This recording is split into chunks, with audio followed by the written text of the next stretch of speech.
제가 지난 주일에 저주의 사진을 축복의 사진으로 바꾸어 놓으셔야 합니다 하는 말씀을 드렸습니다. 우리에게 이미 저주의 사진이나 축복의 사진이 남아있다고 말씀을 드렸는데, 우리는 지금도 저주의 사진이나 축복의 사진을 남기고 있다고도 말씀을 드렸습니다. 여러분 한번 생각해 보세요. 여러분의 마음의 벽에 저주의 사진이 가득 걸려 있다면 여러분 자신과 가족들이 얼마나 불편할까요? 저주의 사진을 축복의 사진으로 전환하는 방법은 용서인데, 용서라는 것은 인간 속에 복수의 본능이 있기 때문에 쉽지 않습니다. 여러분이 한 번만 당하시고 나면 여러분을 힘들게 한 분이 잘못되기를 은근히 바라는 마음도 있고, 또 여러분이 할 수만 있다면 어떻게 좀 당한 만큼 갚아주고 싶은 본능이 다 있습니다. 근데 그 본능을 극복하고 어떻게 용서를 해서 저주의 사진을 축복의 사진으로 바꿀 수 있겠습니까? 여러분 잘 아시는 대로 용서를 안 하면 제일 불행한 사람이 자기 자신이에요. 용서를 하지 않으면 자신이 자기를 고문하는 고문실을 만들어 놓고 그 고문실에서 자기 자신을 평생토록 고문합니다. 자신이 만든 고문실에서 벗어나서 평안을 누리기 위해서라도 용서는 해야 됩니다. 자신이 복을 받아요. 용서를 하면 또 그 복이 주변에 있는 가족들과 여러 사람들에게 전달이 됩니다. 그러니까 용서를 통해서 저주의 사진을 축복의 사진으로 반드시 바꾸어야 되는데, 복수의 본능이 있는데 어떻게 할 수 있겠습니까? 스티븐 파인먼이라고 영국의 베스 대학교의 명예교수인데 복수의 심리학이라는 거창한 책을 썼습니다. 그 책을 보면 저나 여러분이나 자기의 영역, 자존감, 명예, 재산, 역할, 이런 것이 위협을 받으면 그것을 어쨌든 갚아주려고 하는 슬픔과 분노의 방아쇠가 우리 마음에서 당겨진다는 거예요. 분명히 복수심이라는 게 자기 발전의 원동력이 되는 것이 사실입니다. 복수심이 본능이면서 원동력이다라고, 발전의 원동력이다 할 때, 그건 본능인데 어떤 본능이냐? 죄악의 본능이에요. 자기부터 파괴를 시키고 주변에 있는 사람들을 파괴시키는 죄악의 본능이에요. 분명히 발전의 원동력인 것은 사실이지만 복수만이 발전의 원동력은 아니거든요. 좋은 원동력이 많거든요. 근데 복수의 원동력을 사용하면 그게 자기를 발전하게 하는 것 같은데 그 기간에 인격이 파괴되고 관계가 파괴됩니다. 발전의 원동력은 파괴의 잠재력입니다. 그러니까 복수는 어쨌든 하지 말아야 되겠죠. 근데 복수를 하지 말아야 되는데 어떻게 복수를 안 할 수 있느냐는 거거든요. 자꾸 복수가 되는데 앙심이 생기는 걸 어떻게 해요? 나를 버린 애인이 가다가 좀 불행하게 살았으면 좋겠다는 생각이 있는 거예요. 나를 괴롭힌 사람이 교통사고라도 났으면 좋겠다 싶은 은근한 소원이 있는 거예요. 이게 인간인데 어떻게 하라는 말입니까? 자, 이런 질문이 나온단 말이죠. 이걸 해결하는 길이 무엇입니까? 그게 본문 말씀이에요. 4장 32절에 보면 서로 친절하게 하며 불쌍히 여기며 서로 용서하기를 그랬죠. 용서하고 뭐가 연결된지 보세요. 친절과 불쌍히 여김이 연결되어 있죠. 용서하는 것이 사람을 친절하게 대하는 거예요. 따뜻하게 대하는 거예요. 용서라는 것은 불쌍히 여겨야 할 수 있는 거예요. 여러분이 혹시 여러분을 잘되게 하시기 위해서 부모님은 그러셨다 할지라도 여러분은 너무 상했을 수 있지 않습니까? 부모님 때문에 속상하지 않은 사람 아마 한 사람도 없을 거예요. 근데 그 부모님을 어떻게 용서할 수 있습니까? 겪어본 분들은 다 아는데요. 부모님이 불쌍해지면 용서가 돼요. 부모님의 모습을 볼 때 아이고 너무 불쌍해 하는 생각이 드는 순간에 용서에 손길을 내밀 수 있는 겁니다. 그러니까 용서라는 건 불쌍히 여김과 직결되어 있어요.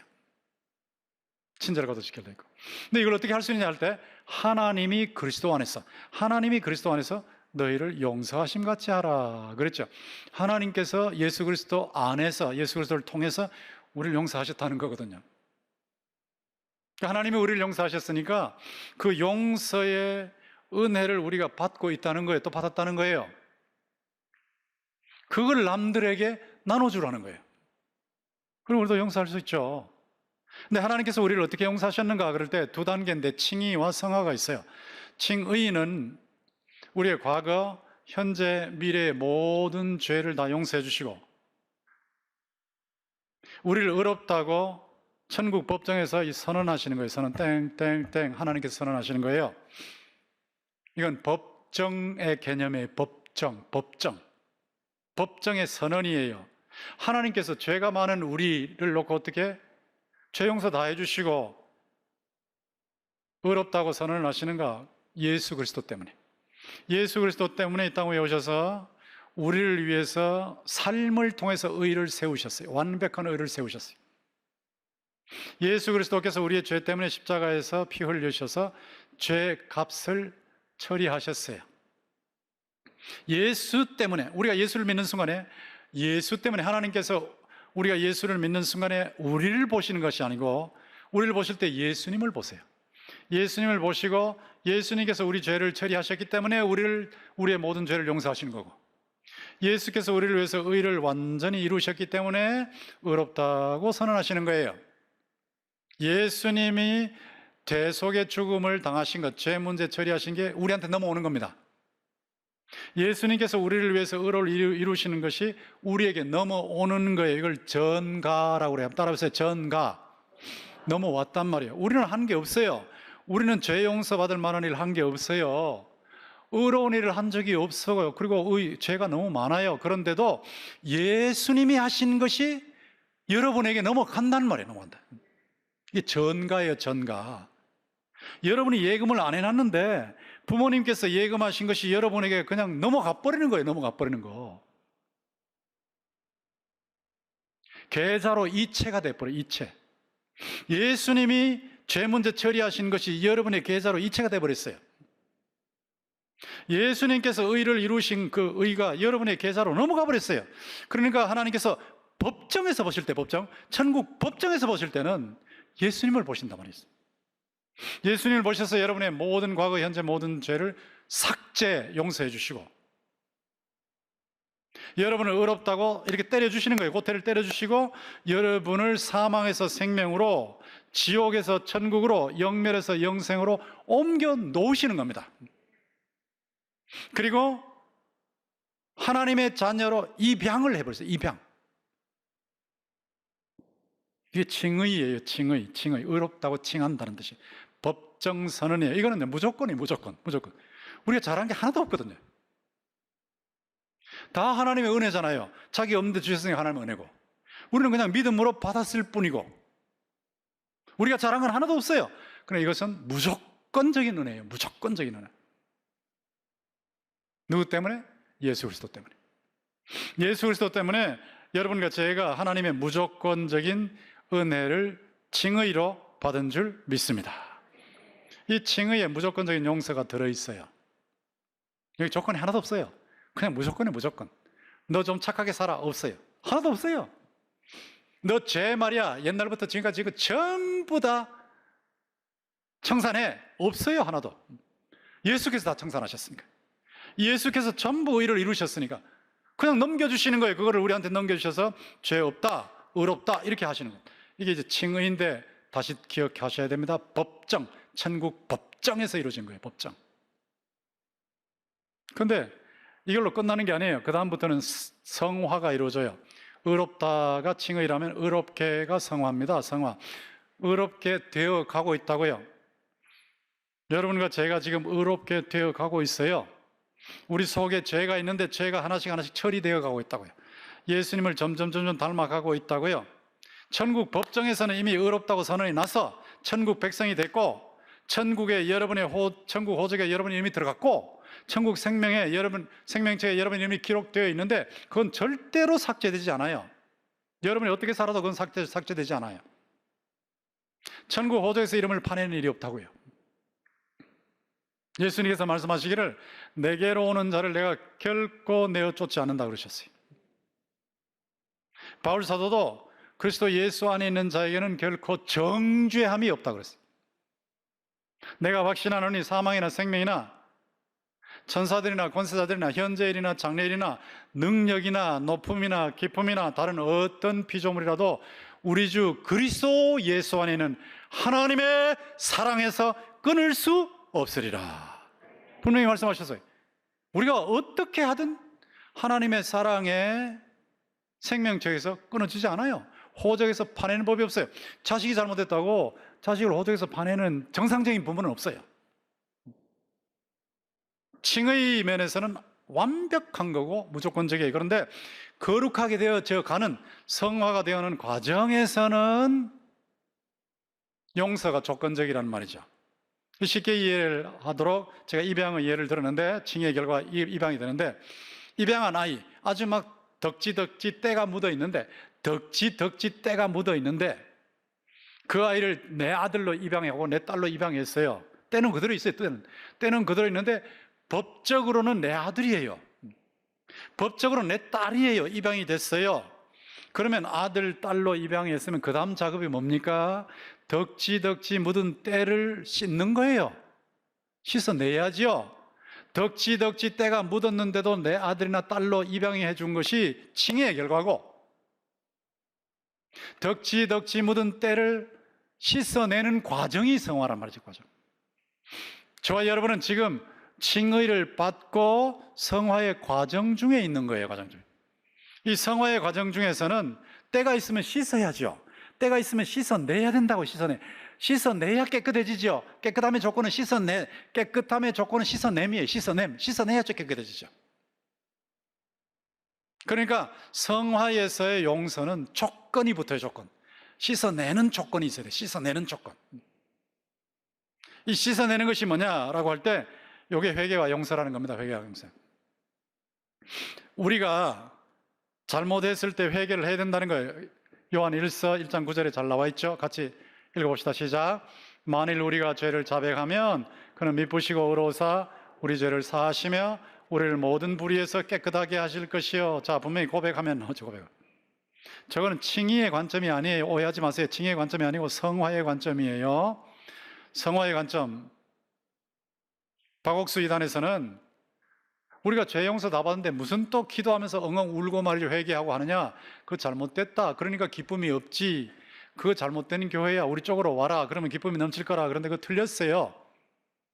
우리는 칭의의 관점에서는 예수 믿는 순간에 과거, 현재, 미래의 모든 죄 용서받고 천국의 생명책에 기록이 됐고 또 의롭다 선언이 나버렸어요. 근데 그런 면에서는 회개할 필요 없어요. 그런 면에서는. 그 칭의의 면에서는 회개하는 게 아니고 성화, 거룩하게 되어 때를 벗기는, 때를 씻어가는 과정 속에서 하나님의 자녀로서의 죄를 회개하는 거예요. 회개. 복수 이단에는 그 회개가 없어요. 그 회개가 없으니까 이제 사람이 잘못되게 될 수밖에 없죠. 만일 우리의 죄를 자백하면이라는 게 씻는 겁니다. 씻는 거. 죄를 잘못했다고 해야죠. 잘못했다고 해야죠. 여기 때가 있다고 그러죠. 때가 있어요. 그래야 때를 씻을 거 아니에요. 잘못했다. 때가 있어요. 때가. 나에게 때가 있어요. 죄의 때가 있어요. 그리고 때가 있는 게 불편하고 힘들어요. 아파요. 마음이 아주 기분이 나빠요. 이 때를 씻어야 돼요. 이게 자백하는 거예요. 자백. 지적으로 죄를 인정하고 감성적으로 아파하고 의지적으로 청산하는 것, 이것이 자백 속에 다 포함되어 있는데, 이러면 하나님은 믿으심지간 분이고 의로우신 분이기 때문에 약속하신 대로 우리 죄를 용서해 주시고 우리를 모든 불의에서 깨끗하게 하신다는 거예요. 이건 성화의 과정이에요. 성화의 과정에서 이렇게 하기 때문에 우리는 반드시 회개를 해야 합니다. 그리고 우리가 우리에게 죄 지은 사람을 용서해 줘야 하나님도 용서해 주세요. 주기도문에 그렇게 나와 있죠. 마태복음 6장 12절 같이 읽어봅시다. 시작. 우리가 우리에게 죄 지은 자를 사하여 준 것 같이 우리 죄를 사하여 주시옵고 자, 저거 주기도문 매번 외우고 있지 않습니까? 우리 천국 가게 해주세요 하는 기도 아니에요. 저런 기도 아닙니다. 이미 예수 믿는 사람은 천국에 입성해 있어요. 현세 천국에 입성해 있고 내세 천국에 들어가서 영원히 살 거예요. 천국에 입성한 사람으로서 우리에게 죄 지은 사람을 용서하는 거란 말이에요. 자기는 용서 안 하고 나 용서해 주세요. 그럼 말이 안 되죠. 말이 안 되지, 말이. 내한테 잘못한 사람을 내가 용서해 주고 나 용서해 주세요. 그래, 그게 말이 되죠. 그래야 우리가 깨끗하게 되죠. 깨끗하게. 그래서 여기는 조건이 붙는 겁니다. 자, 성화 과정에서 용서라는 것은 조건적이다. 성화는 과정이에요. 과정인데 용서는 조건적이에요. 실존적으로 이루어지는 겁니다. 칭의는 법정에서 이루어지는 것이고 성화는 실제 내 인격 속에서, 실제 내 생활 속에서 이루어지는 거예요. 근데 여기는 조건이 붙어요. 회개라는 조건이 붙어요. 용서라는 조건이 붙어요. 우리는 반드시 이렇게 해야 하나님의 용서를 받습니다. 그런데 오해를 해요. 아유, 예수님께서 십자가에서 자기를 십자가에 못 박은 사람들을 용서해 주셨지 않습니까? 그러니까 회개 안 해도 다 용서해야 되지 않습니까? 이렇게 생각할 가능성이 있습니다. 여러분 잘 생각해 보세요. 예수님과 함께 십자가에 못 박힌 사람이 셋이에요, 셋. 예수님 양옆에 강도 둘이 달렸어요. 그런데 한 강도는 잘못했다 그랬어요. 자기가 잘못했다고 회개했죠. 나 잘못했습니다 그랬어요. 그리고 당신의 나라가 임할 때 날 좀 기억해 주세요. 굉장히 간단하죠. 나 잘못했어요. 날 기억해 주세요. 이것밖에 없어요. 근데 그게 회개입니다. 회개. 그랬을 때 예수께서 오늘 네가 나와 함께 낙원에 갈 거다, 낙원에 있을 거다 그랬거든요. 바로 천국으로 입성시켜 주셨잖아요. 그런데 한 강도는 회개 안 했거든요. 회개를 안 했는데 그 강도도 그러면 천국 낙원에 갔냐? 안 갔거든. 낙원에 안 갔거든. 자, 바로 십자가에서 나타나는 현상이 뭐냐면 회개했을 때는 받아주셨지만 회개 안 했을 때는 안 받아주셨단 말이에요. 이걸 봐도 분명하죠. 예수님께서 십자가에서 아버지여 저들을 용서하여 주옵소서, 저들이 알지 못해서 저렇게 합니다 라고 하는 기도는 기도입니다. 기도지 선언이 아닙니다.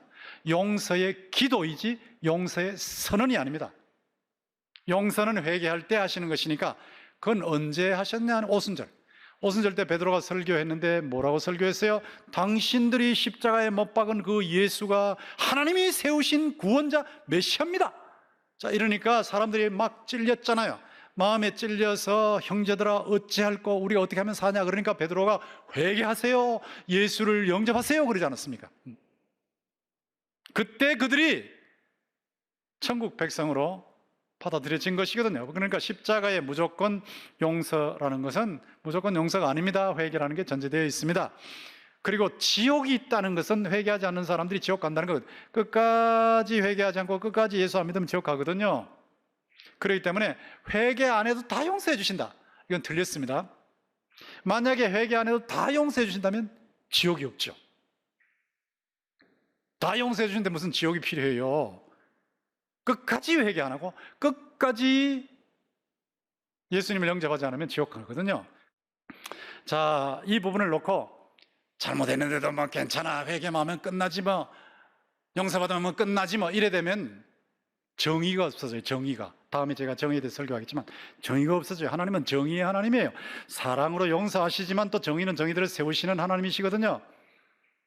자, 그렇다면 아까 성화 때의 용서는 조건이라 그러면 회개 안 하면 어떻게 하냐? 회개 안 하는 가족은 어떻게 할 거냐? 회개 안 하는 자식은 어떻게 할 거냐? 회개 안 하는 교인은 용서 안 할 거냐? 할 거냐? 자, 회개 안 하면 어떻게 하냐? 회개 안 하면 그 사람에 대해서 어떻게 하느냐? 용서 준비를 하고 있으면 돼요. 준비. 마음으로 준비하고 있으면 돼요. 용서 준비라는 말은 무슨 말이냐면 앙심이 없다는 거예요. 앙심. 나를 괴롭힌 사람에 대해서 내 마음에 앙심이 없어요. 앙심. 마음에 앙심이 없어요. 앙심. 쓴 마음이 없어요. 언제든지 상대가 잘못했다 그러면 바로 회개, 바로 용서해버려요. 잘못했다 그러면 바로 용서해버려요. 하루에 7번이라도 잘못했다 그러면 바로 용서해요. 하나님께서 우리가 하루에 수십 번 잘못해도 회개하면 바로 용서하시는 것처럼 잘못했다 그러면 바로 용서해버려요. 진지하게 구체적으로 회개하면 바로 용서해요. 그러니까 이것이 상대가 회개를 안 해도 용서할 준비가 되어 있어야 된다. 준비. 용서할 준비가 되어 있으면 앙심이 없어요. 내가 용서할 준비가 있냐 없냐를 확인하는 방법은 앙심이 있냐 없냐를 보시면 돼요. 앙심이 있으면 용서할 준비가 안 되어 있는 겁니다. 앙심이 없으면 돼요. 자, 복음이 뭐냐? 복음은 어둠을 이길 수 없는 세상 속으로 뚫고 들어가는 빛 이야기예요. 어둠을 이길 수 없는 세상, 어둠을 이길 수 없는 세상 속으로 빛이 들어가면 어둠이 물러가 버리죠. 그러니까 여러분이 빛으로 있는 거예요. 빛으로 있다가 잘못했습니다 그러면 바로 용서로 들어가 버려요. 용서로 들어가면 그분이 치료가 되는 거죠. 해결되는 거죠. 용서 준비, 이게 마음에서 이루어져야 되고요. 그 다음에 회개하면 용서를 하는데, 용서한다는 건 복수 안 한다는 거예요. 아유, 목사님, 복수 안 하면 어떻게 정의가 이루어져요?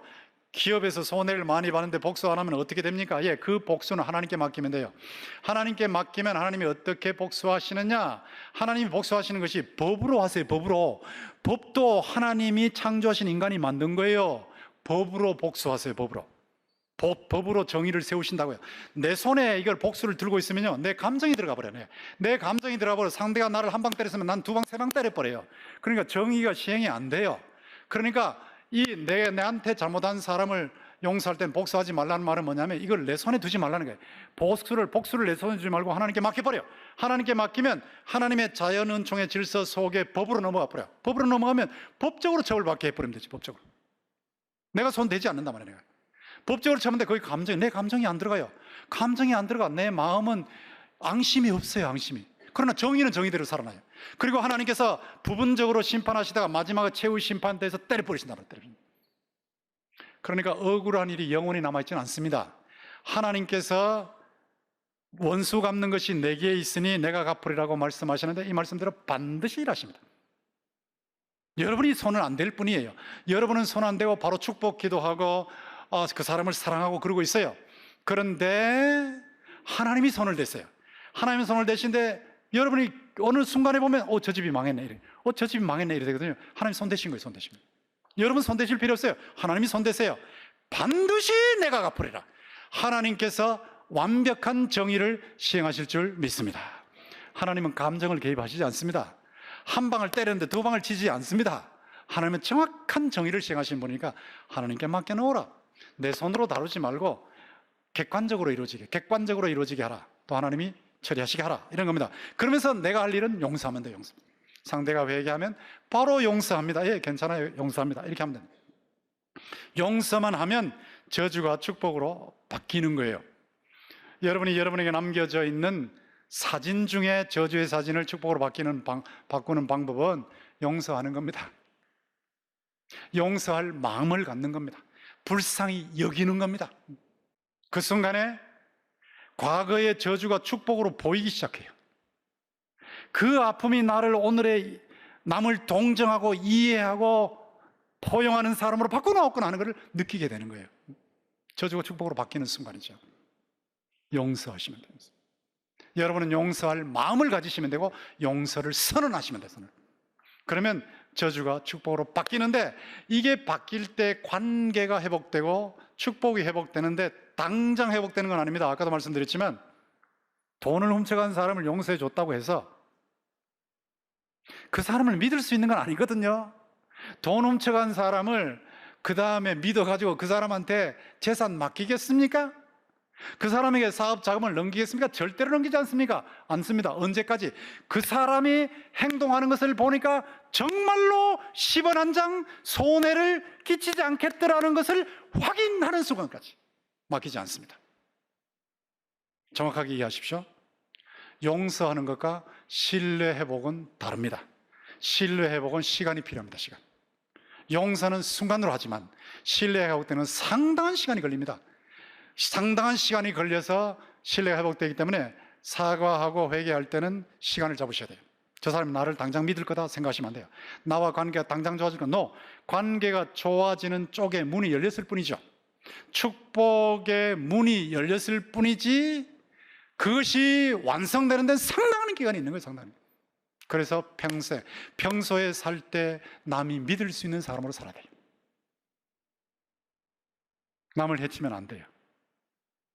법을 어기면 안 돼요. 잘못된 짓을 하면 안 돼요. 그리고 회개할 때는 철두철미하게 회개하고 재정적인 문제에 있어서는 반드시 아픈 가품을 주고 나를 들어 바다에 던지라 그러고 그렇게 철저하게 회개하고 이렇게 해야 신뢰가 회복되는 거예요. 그건 시간이 걸려요. 그렇게 되면 저주의 사진이 다 사라지고 축복의 사진만 남게 되는 것입니다. 은혜의 렌즈로 보고 용서해야 저주의 사진이 축복의 사진으로 바뀌고 저주의 파문이 축복의 파문으로 바뀌어요. 여러분은 가는 곳마다 용서가 번져나면서 축복이 번져나는데 이런 귀한 축복의 파문을 퍼뜨리기를 주님의 이름으로 축원합니다.